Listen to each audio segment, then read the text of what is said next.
Opening the Door to Autism in Church. The purpose of today is to learn a bit about what autism is and what it might look like in the church setting. To take away tangible ways that you can provide support for kiddos on the autism spectrum and with similar behaviors. To spend time looking at ideas on how to train volunteers and those in your congregation to be welcoming to all families. But what does this really mean?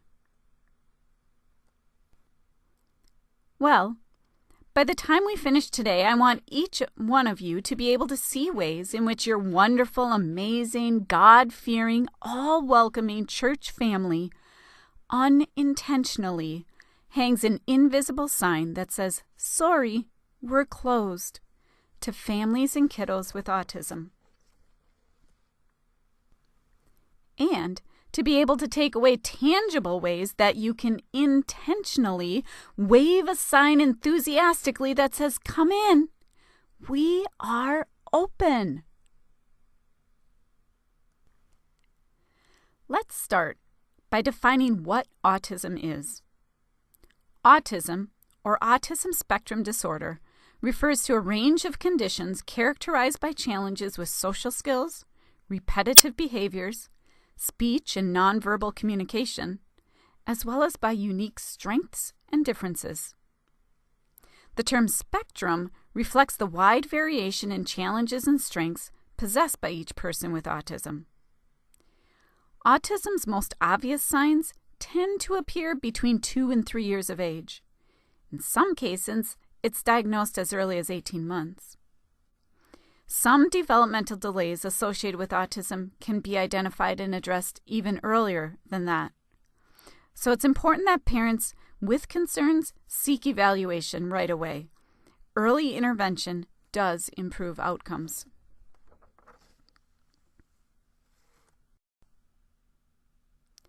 When a child receives a diagnosis of autism, oftentimes what parents have imagined for their child is different from reality and requires parents to be forced to change their expectations. Parents also often go through the above stages at different times, which means having to acknowledge and be understanding of a spouse that is not emotionally in the same place. Mothers also report more stress than fathers, oftentimes because they are the primary caregivers in families and are affected by children's unpredictable sleeping patterns, difficulties with social skills, their limited ability to express emotions, and fussy eating. Additional stress is brought on by feeling overwhelmed by things that parents don't yet know or understand about ASD and what it means for their children, by feeling embarrassed by their child's behavior, which often means that their child can't make or doesn't have friends, and by worrying about who will care for their child when they need a break. Wow! Can you think of ways already that you might be able to come alongside of these families and show the love and compassion of Jesus? Sometimes, people with autism's social and communication deficits can make them appear unintelligent. And while it's possible for someone on the autism spectrum to have a lower IQ, this is definitely not a given. In fact, many people with autism have a higher than average IQ. They just cannot relay that information in the same way that society might expect. Autism is also not OCD, or obsessive-compulsive disorder. Sometimes people with autism have rituals and behaviors that are similar to OCD. They are, however, very distinct disorders. Autism begins in early childhood, while OCD often doesn't manifest itself until adulthood. Those with autism also have different motivation for their repetitive actions, while people with OCD are hyper-aware of their social position and use behaviors to self-soothe. Those with an autism diagnosis are often unaware of their social position and use behaviors to self-stimulate. Because of the behaviors that kiddos with autism can display, it can be easy for the outside world to judge them as a child who has received poor parenting, followed by thoughts like, "That's not how my child would behave in public," or "That parent needs to give their child better boundaries." Let me assure you, we all make mistakes as parents, Behavior is a way of communication, and while it's true for all of us, it can be especially visible for those with autism. One of the best articles I've read comes from John Hussman, who's the father of a 24-year-old son with autism. He's also the director of the Hussman Center for Adults with Autism at Towson University. In this article that was published by the Baltimore Sun, Hussman shares that autism awareness can't stop with a list of things that make people with autism different, because what is essential is a constant awareness of what makes us the same. Ellen Stumbo lives in Wisconsin and has a daughter who was born with Down syndrome. She's a national speaker who presents at conferences like this one and blogs about her real, messy, broken, and yet beautiful life. Here's a recent quote from Ellen. "There's a reason a vast majority of disabled adults choose not to attend church. Most people don't want to be seen as a project, as someone who needs help and fixing. Being a project often feels condescending. Much the same way people don't want to be someone else's project, people with disabilities do not want to be the project of a church. Why? Well, because people with disabilities are not those you do ministry for. They are the people we should do ministry with. This makes all the difference." Disability ministry should be about figuring out ways where everyone belongs and everyone serves, and where accommodations are provided to allow that to happen. It's not merely trying to find a spot to put these people, but truly realizing what an asset they are to all of the other children and teaching them about Jesus and his love for us. I'll pause for a minute and let you read through a few facts about autism.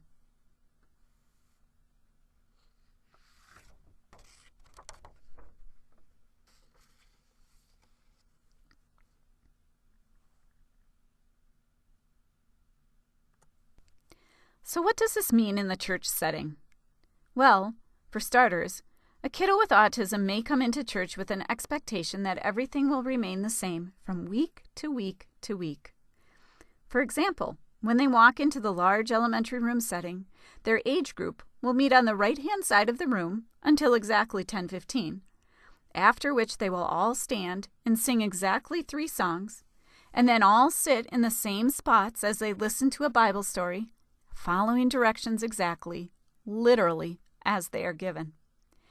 This kiddo may have a fixation on, for example, dinosaurs, and turn every single small group question into an answer about dinosaurs. This same kiddo may have some significant sensory challenges. They may be easily bothered by a tag on the back of their shirt, have their hands over their ears during worship music, or be under or oversensitive to temperature and have an especially keen sense of smell.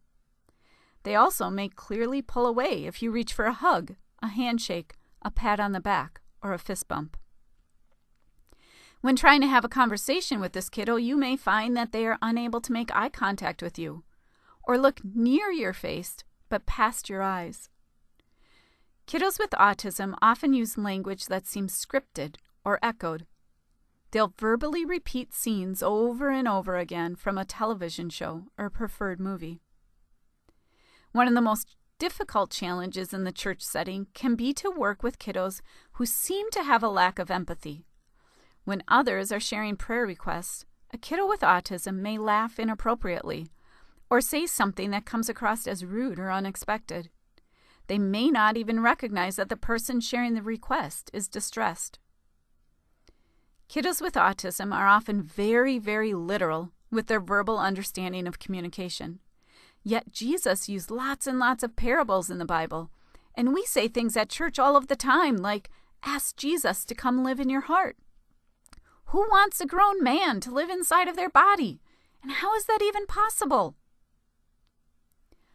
High anxiety for kiddos with autism may look like spinning around and around, rocking back and forth, walking on tiptoes, and flapping hands.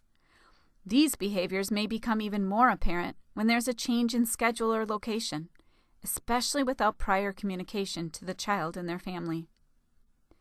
When kiddos with autism are given choice time, like at the very beginning or end of a church service, usually during times of transition, you will often find them sitting by themselves, away from other kids, and yet completely entertained.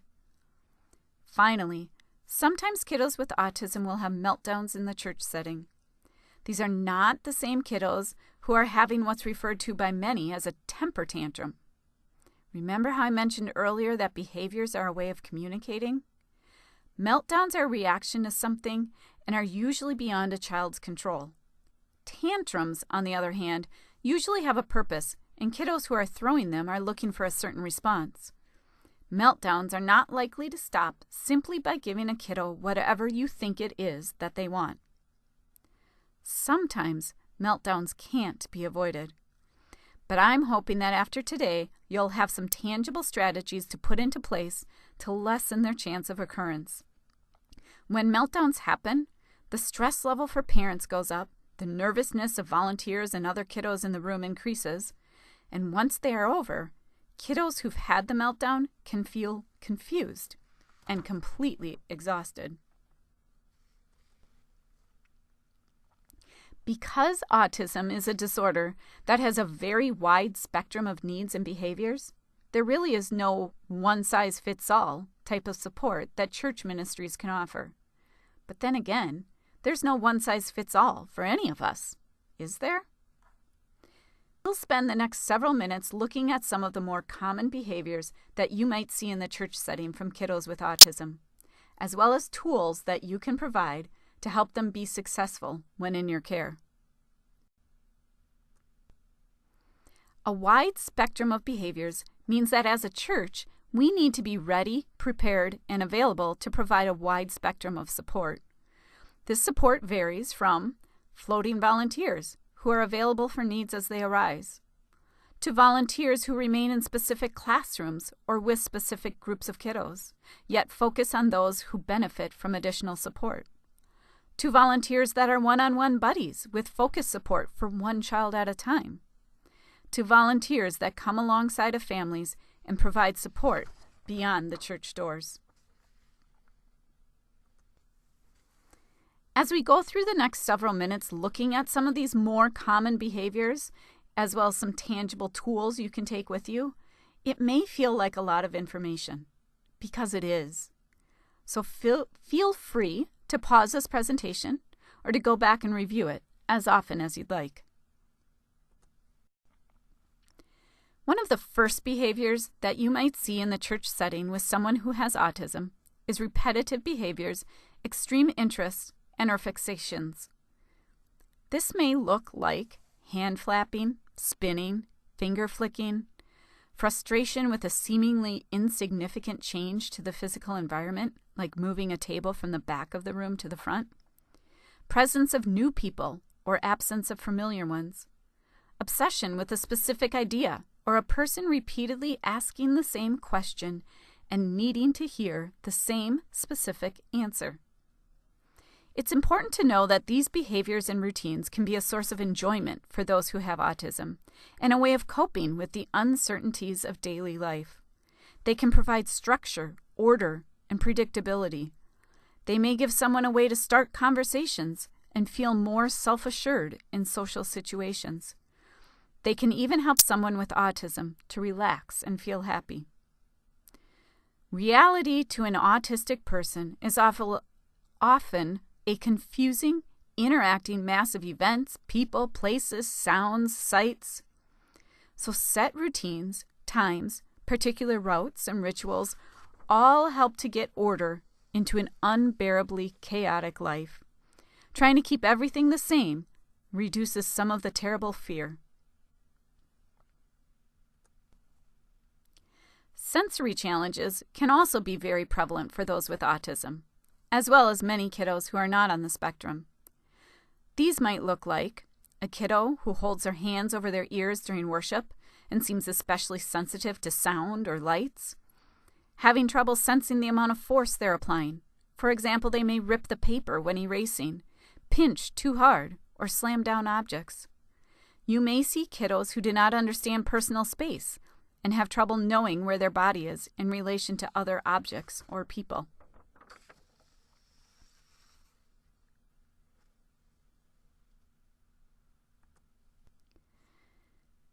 When you're working with someone who struggles to make eye contact, it might make you feel uncomfortable or like they aren't listening to me.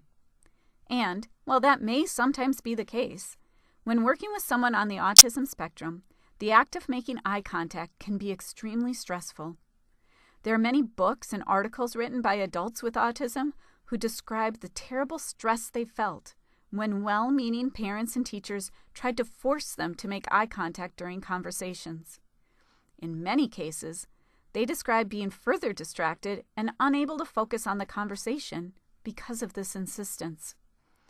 We've also learned from these wonderful individuals that, when others give them leeway to communicate in a more comfortable manner, without eye contact, they can engage in conversations and participate in school, work, and social interactions like church just fine. Children with autism also often display scripting, especially when they're learning to talk. It does not require them to have to generate a response. They just repeat something they've heard and imprinted into memory, though it may be totally irrelevant to the conversation.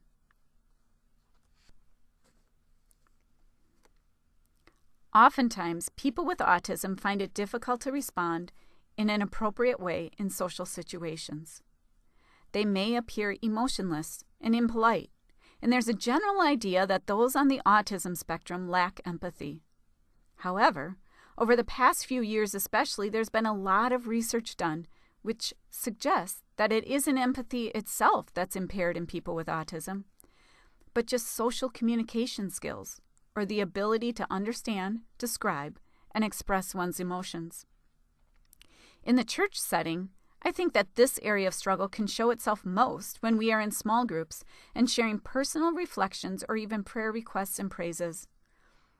We need to remember our purpose is to help this child grow in their relationship with Christ and others. Providing an entire social skills lesson on a Sunday morning to just this child is not something that you need to be responsible for. However, incorporating social skills into the whole group is a great idea. Kiddos of any age, yes, even, and especially teenagers, need to be taught and reminded how to interact with each other in ways that are appropriate and uplifting.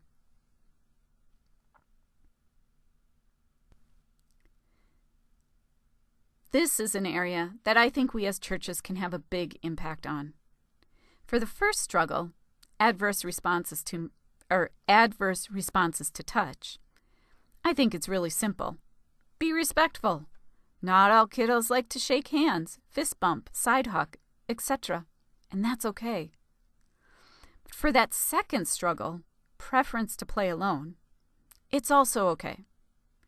But oftentimes this happens with kiddos who are on the autism spectrum because they really just don't know or understand how to initiate play with someone else. They want to have friends, but might need your help in doing so. I think one of God's biggest callings for each of us is to build relationships, first with Him and then with others. We have such a great opportunity in church to help those on the autism spectrum to do just this. Here's the things that you can say and do to encourage relationships within your church.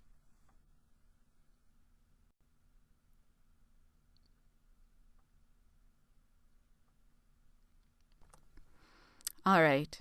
Well, whereas some of the things I've just shared with you are behaviors that you will likely see some form of with those who have autism, this is one area that, while it exists, can also largely be prevented.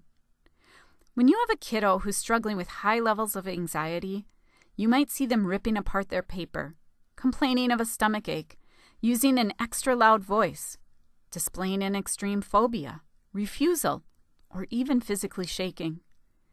You can make a positive difference by acknowledging their feelings, telling them that they are safe, and by staying calm. Providing a safe and predictable environment, minimizing transitions, and preparing kiddos in advance for special activities, altered schedules, and even the smallest changes in routine can make a big difference. Knowing what's coming up next is critical in order to help children who are often fearful of the unexpected. I'll give you a few moments here to look at this graphic depicting some of the differences between kiddos who are having a tantrum and those who are having a meltdown. I think it's sadly a bit too easy to see a child kicking, yelling, crying, being disrespectful, etc., and to jump to the conclusion about why they are behaving in this way. I encourage you to take a step back and consider what really is driving the actions that you are seeing.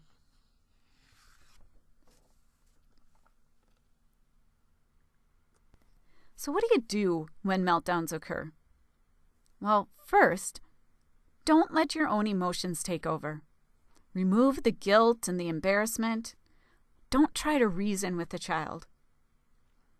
Make a safety plan for escape or meltdown. And as with any situation, an ounce of preparation is worth a pound of cure. Prepare a safe place or a room and practice walking to the room when the child's feeling safe. You can use an I need a break card or have a code word or signal for when they need to use this room. But have a plan.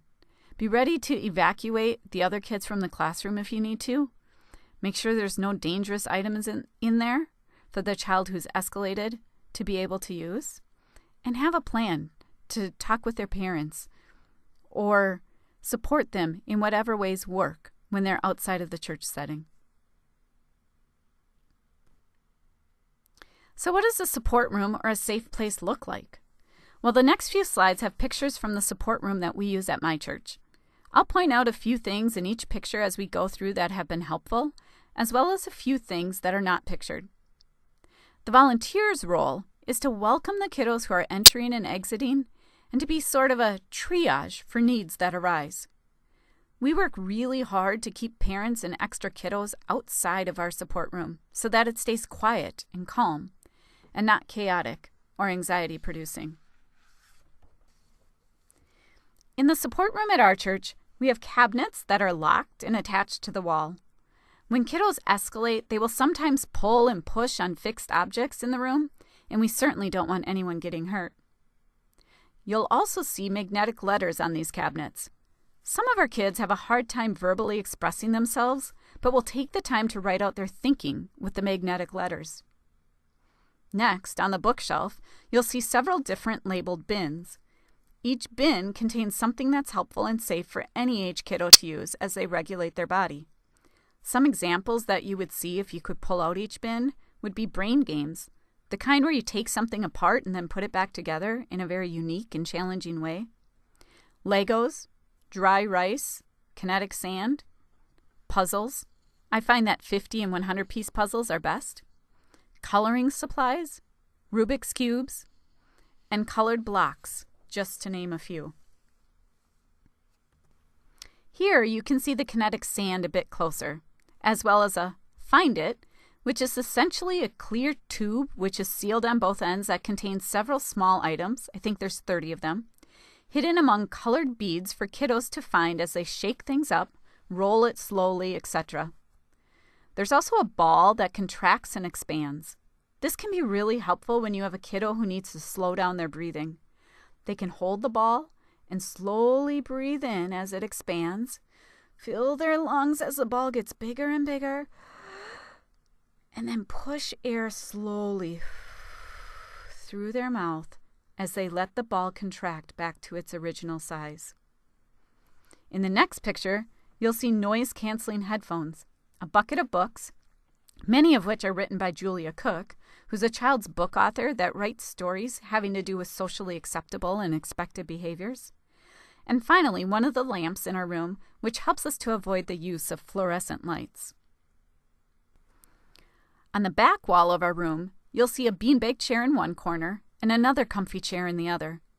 Along the wall, we have pictures of kiddos displaying all different kinds of emotions. Sometimes when kids come into the room and can't find the words to tell us how they're feeling, they'll just point at a picture. These have been really helpful. What you can't see here are also pictures that we have where we catch kids doing what's expected. So if we have a kiddo who has a really hard time holding still and he's sitting on a chair, upright, facing the leader, giving full attention, we try to snap a picture, put that in a frame, and stick it in the support room so that child can see over and over again that they really do have the tools to be successful. One note of caution when you do this, though. Make sure that you have plexiglass to cover these pictures, not regular glass that comes in the frames, because if a child escalates in the room and these things come off the wall, you don't want them breaking and becoming a hazard for anyone. Lastly, you may also see on this table another lamp and a few small beanbag animals that sometimes we let kiddos toss back and forth. Finally, on this slide, you can see some of the fidgets we have available for kiddos to check out on Sunday mornings. We have a sign-in and a sign-out sheet for them to use and clear rules about their use. If you're holding a fidget in your hand, out of sight from others, and your eyes are on the speaker, it's working. If you're tossing a fidget in the air, swinging it around, or holding it in a way that everyone else around you knows that you have one, then it's a toy, and it needs to be turned back in. One of the questions I'm asked about a lot is how to support parents and families outside of the Sunday morning church window. And this is a way for people who aren't necessarily comfortable with one-on-one buddies and things like that, others in the congregation to jump in and to help and come alongside of these families. Some of the things that you can do is to be continually willing to learn. Parents know their child best. Be respectful of that. Ask questions and listen to their answers. Meet with them for coffee outside of church every few months to ask how things are going. Ask what we could do better to support them in the church setting. Although it's on our dream list, we've not yet been able to provide a respite night for families at our church. Hopefully that's going to happen in the very near future. But for now, I do try to share autism-friendly events I hear about in the community around us. For example, things at Como Park or movie theaters or even our local library. Things like Mom's Day Away at Grace Church. And before I close this presentation, I want to acknowledge the fact that we couldn't have a support ministry without amazing volunteers. I think that providing encouragement, inspiration, meaningful connection, and resources for volunteers goes a long way. The picture on your screen is one of our volunteers with a kiddo who has autism and only is able to speak about 3 words. Yet these two have a very special bond. The volunteer started in our ministry initially to fulfill a few volunteer hours for a class she was taking. And now, more than 2 years later, she still faithfully serves every other week.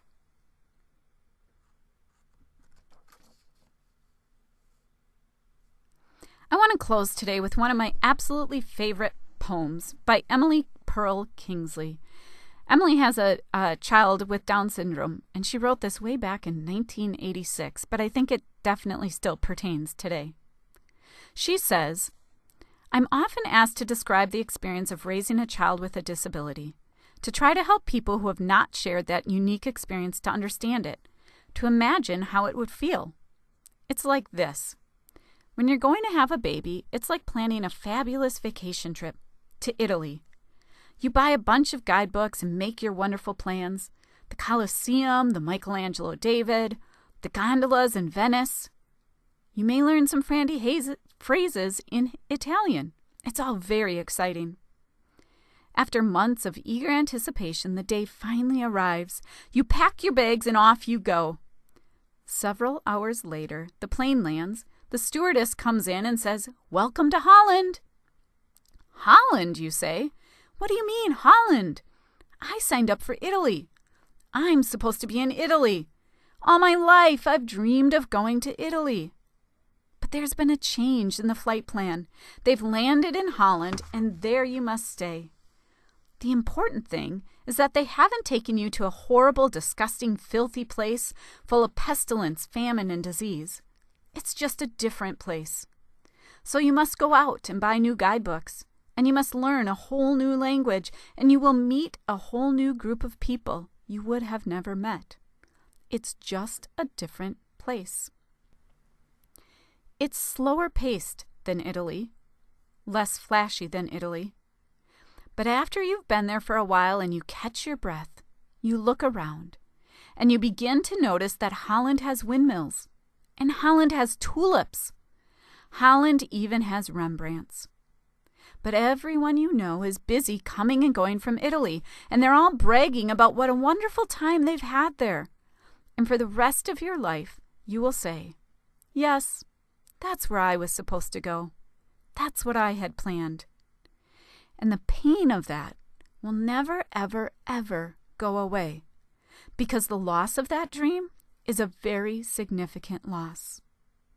But if you spend your life mourning the fact that you didn't get to go to Italy, you may never be free to enjoy the very special, the very lovely things about Holland. So I challenge you, what can you do today to intentionally prepare a ministry that says to families, come in, we are open.